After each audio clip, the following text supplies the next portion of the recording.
আসসালামু আলাইকুম। আমরা প্রতিদিন ৫ ওয়াক্ত নামাজে বা ঘুমানোর আগে সূরা আন-নাস পাঠ করি। কিন্তু আমরা কি জানি কোরআনের এই সর্বশেষ সূরার প্রতিটি শব্দের আড়ালে আমাদের জীবনের কত বড় নিরাপত্তার বার্তা লুকিয়ে আছে? কেন আল্লাহ তাআলা এই সূরাটিকে একেবারে শেষে রেখেছেন? আজ আমরা জানব সূরা আন-নাসের গভীর তাফসীর এবং এর বিস্ময়কর ফজিলাত। শুরু করার আগে আপনাদের কাছে ছোট্ট একটা ইজাহার। দ্য মুসলিম অ্যান্ড ইসলাম চ্যানেলটি সাবস্ক্রাইব করে বেল বাটনটি প্রেস করে রাখুন। চলুন একসাথে জানি।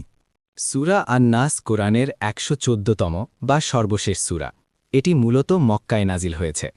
এই সূরা এবং এর আগের সূরা ফালাককে একত্রে বলা হয় মুআউইজাতাইন বা আশ্রয় প্রার্থনার দুই সূরা। আমাদের প্রিয় নবী সাল্লাল্লাহু আলাইহি ওয়াসাল্লাম বলেছেন, এই দুটি সূরার মতো শক্তিশালী আর কোনো সূরা নাজিল হয়নি, যা দিয়ে আল্লাহর কাছে আশ্রয় চাওয়া যায়। বিশেষ করে শয়তানের কুমন্ত্রণা এবং জিনের অনিষ্ট থেকে বাঁচতে এর কোনো বিকল্প নেই। সূরার প্রথম ৩ আয়াতে আল্লাহ নিজের ৩টি বিশেষ গুণের কথা বলেছেন। রব, প্রতিপালক, যিনি আমাদের লালন পালন করেন। মালিক, অধিপতি, যিনি সারা জাহানের প্রকৃত রাজা। ইলাহ, মাবুদ, যিনি একমাত্র ইবাদতের যোগ্য। কেন এই ৩টি গুণ? কারণ যখন আপনি কারো কাছে সাহায্য চাইবেন, তখন সেই সাহায্যকারীকে শক্তিশালী হতে হয়।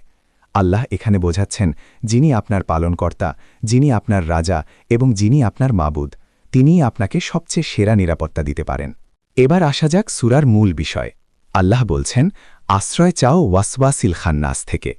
ওয়াসওয়াস এর অর্থ যে বারবার মনে খারাপ চিন্তা বা সন্দেহ ঢুকিয়ে দেয়। এটি শয়তানের সবচেয়ে বড় অস্ত্র। সে সরাসরি আপনার সামনে আসে না, সে আপনার মনের ভেতর বিষ ঢেলে দেয়। খান্নাস এর অর্থ যে পিছু হটে বা লুকিয়ে যায়। ইমাম ইবনুল কাইয়িম বলেছেন, শয়তান আপনার হৃদয়ে ওত পেতে থাকে।